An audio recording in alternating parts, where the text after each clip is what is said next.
Selamat pagi, perkenalkan nama saya Ustadz Ventuva. Eh, Pada hari ini saya akan mempresentasikan terkait tugas RBI, yaitu Consequence of Failure pada Fuel Gas Scrubber. Baik, langsung saja dari pengantar. Yang pertama yaitu penjelasan tentang fungsi dan cara kerja plan. Proses produksi minyak bumi dan gas melibatkan tahapan kompleks, mulai dari eksplorasi hingga distribusi. Tingginya kebutuhan energi dalam proses produksi mengharuskan perusahaan minyak dan gas memiliki pembangkit listrik sendiri. Gas buang dari proses produksi dimanfaatkan sebagai bahan bakar pembangkit setelah melewati proses pemurnian di fuel gas scrubber untuk menghilangkan liquid yang dapat merusak turbin. Kemudian penjelasan fungsi dan cara kerja peralatan yang dianalisis yaitu fuel gas scrubber adalah bejana tekan yang berfungsi untuk memisahkan liquid dari fuel gas sebelum dialirkan ke turbin pembangkit listrik. Keberadaan liquid dalam fuel gas dapat menyebabkan kerusakan pada sudut-sudut turbin dan menurunkan efisiensi pembangkit. Untuk data peralatan, yaitu materialnya yaitu baja karbon dan juga baja tahan karat dengan SA516 grade 70 untuk nozzle-nya, SA106 grade-nya B. Kondisi operasi tekanan tinggi, temperatur operasi konstan. Fluidanya gas dengan aliran tinggi. Kondisi operasi dengan tekanan 300 psi, kemudian temperatur 110 Fahrenheit. Kemudian analisis consequence of failure yaitu berdasarkan fuel gas fluida representatif yang dipilih adalah CR1R, kemudian CR2R atau fase gas dengan sifat sebagai berikut ya. Molecular weight-nya 23 pounds, PR-nya 8,531, K-nya 1,1, IT-nya 1036 Fahrenheit atau 558 Celcius. Kemudian berikut ini yaitu data dari peralatan yang dianalisa, yaitu dari fuel gas scrubber-nya.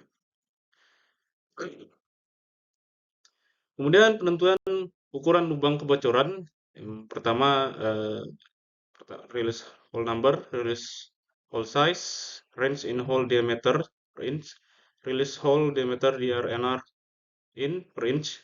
Kemudian dari yang pertama yaitu small, kemudian range of hole diameternya 0 sampai 1/4, kemudian DR1R-nya sama dengan 0,25, kemudian hole number 2 medium lebih dari 1/4 hingga 2, DR2R-nya 1, 3 large, kemudian 2 sampai 6, DR3 DR3R-nya 4, kemudian rupture lebih dari 6 inci, DR4R 16. Kemudian ini adalah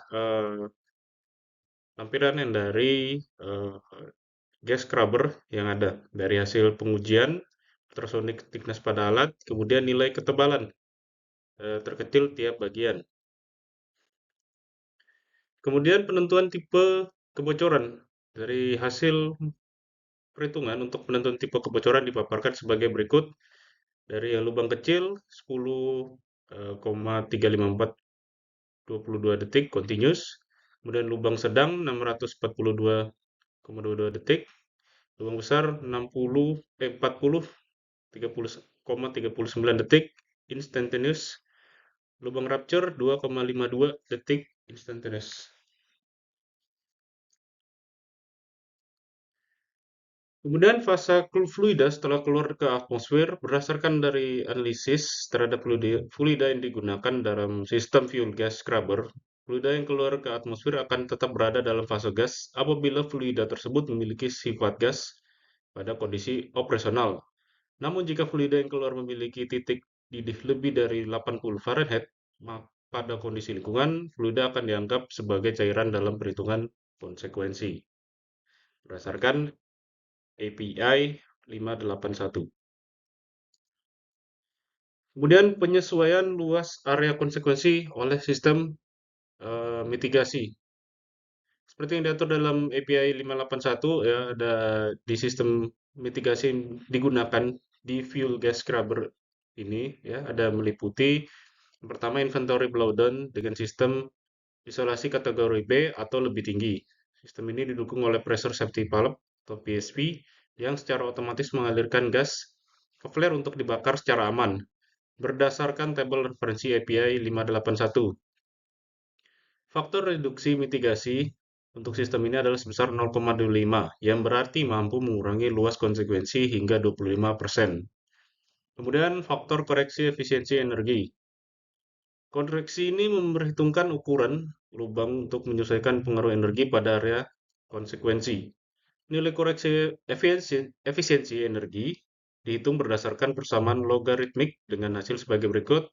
Untuk small hole-nya 1, medium hole-nya 3,28, kemudian large hole-nya 6,88, untuk rupture 26,12.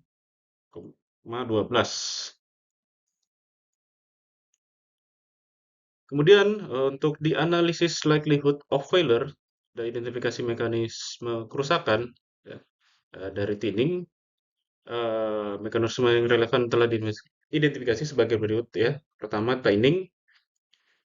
Inspeksi pada alat menunjukkan bahwa tinning dapat diukur secara akurat menggunakan ultrasonic thickness measurement dan radiography examination. Dengan hasil menunjukkan ketebalan material masih memenuhi standar desain. Kemudian stress corrosion cracking (SCC). Potensi SCC pada material seperti carbon steel atau hollow steel dapat terjadi jika terpapar lingkungan korosif seperti kandungan amina atau air dengan H2S. Fuel gas scrubber perlu diperiksa lebih lanjut untuk mengantisipasi kerusakan ini jika terjadi perubahan kondisi operasi. Kemudian high temperature hydrogen attack. Mekanisme ini terjadi jika alat beroperasi pada suhu tinggi dengan tekanan parsial hidrogen yang signifikan. Pada fuel gas scrubber, suhu operasi berada di bawah batas kritis HTHA, sehingga risiko ini dapat diminimalisasi. Kemudian external corrosion, korosi eksternal dapat terjadi akibat paparan kelembapan atau cairan proses pada permukaan luar alat. Pemeriksaan berkala diperlukan terutama pada area insulasi yang rusak atau penetrasi kelembapan. Berdasarkan penentuan technical medical modul subfaktor tinning, perhitungan umur sisa tinning dilakukan dengan formula umur sisa sama dengan T current, kemudian kurang T min per CR. Jadi yang didapat yaitu 0,4921 dikurang 0,4000 per 0,001 dengan umur sisa 92,1 tahun. Kemudian penentuan risiko dari data dasar ketebalan awal 0,5000 inch, ketebalan saat ini 0,4921 inch, dengan laju korosinya 0,01 inch per year, dengan generic failure frekuensinya 0,0003, dengan manajemen sistem faktornya 1. POF-nya dihitung menggunakan rumus yang didapat dengan GFF-nya 0,003, frekuensi kegagalan umum untuk shell, kemudian damage factor-nya 0,2. Hasilnya POF berada dalam kategori rendah karena nilainya kurang dari 0,001.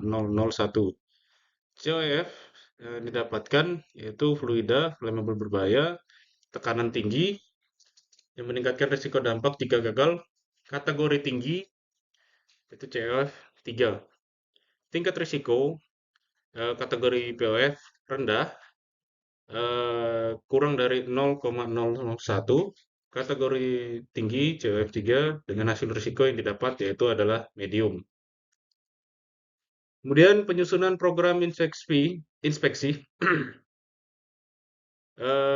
frekuensi kegagalan umum, generic failure frekuensi, berdasarkan data API 581 untuk jenis pressure vessel, pertama lubang kecil small, kemudian rupture, yang dapat 8 kali 10 kali 10, pangkat min 6 kegagalan per tahun, kemudian lubang besar rupture 6 kali 10, pangkat min 7 kegagalan per tahun.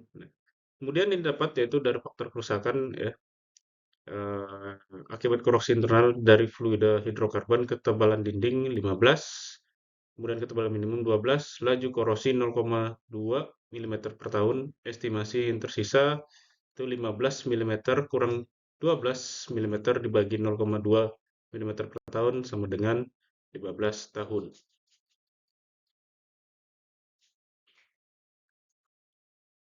Kemudian konsekuensi kegagalan COF, skenario kebocorannya berdasarkan API lubang kebocoran 10 mm kuadrat hingga besar 100 mm kuadrat.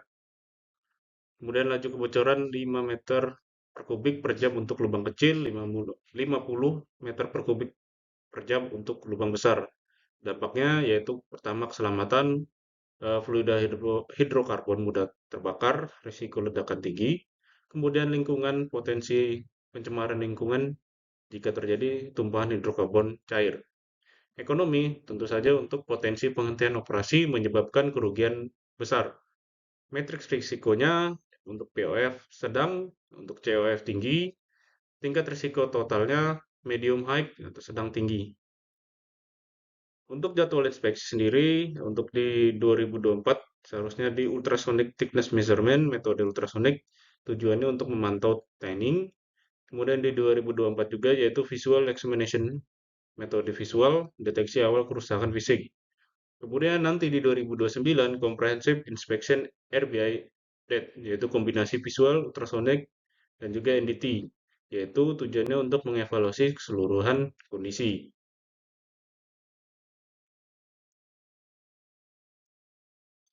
Kesimpulan, yang pertama dari pendekatan kuantitatif menggunakan metode kuantitatif yang merujuk pada API 581, analisis dilakukan untuk menilai probabilitas kegagalan POF dan juga konsekuensi kegagalan dari alat tersebut. Hasil analisis, probabilitas kegagalan alat berada dalam kategori rendah atau kategori 1. Kedua, konsekuensi kegagalan tergolong tinggi, kategori E. Kombinasi keduanya menempatkan tingkat risiko alat pada level medium high. Faktor risiko, fluida yang bersifat berbahaya dan laju alirannya yang tinggi menjadi penyebab utamanya tingginya risiko pada alat ini. Rekomendasi inspeksi, yang pertama inspeksi direkomendasikan dilakukan setiap 5 tahun sekali. Kedua, metode inspeksi yang disarankan meliputi pengukuran ketebalan ultrasonik atau ultrasonic thickness measurement dan pemeriksaan visual atau visual examination untuk mendeteksi kerusakan potensial secara efektif. Kemudian berikut ini adalah lampiran workbook identifikasi mekanisme kerusakan. Dari pertama yaitu material, jenisnya carbon steel, low alloy steel, stainless steel.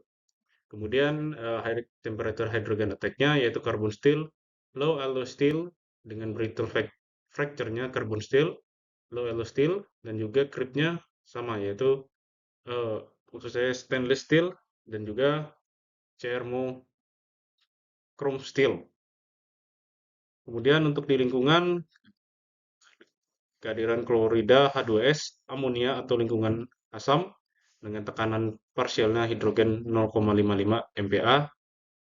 Kemudian suhu operasi di bawah minimum desain metal temperatur, suhu tinggi 427 Celcius. Kemudian suhu operasi yaitu dari SCC-nya di atas 38 Celcius, HTHA-nya di atas 204 Celcius, brittle fracture-nya suhu operasi mendekati atau di bawah MD MT di atas 427 Celcius. Ya, demikian presentasi tugas RBI gas scrubber dari saya. Sekian dan terima kasih.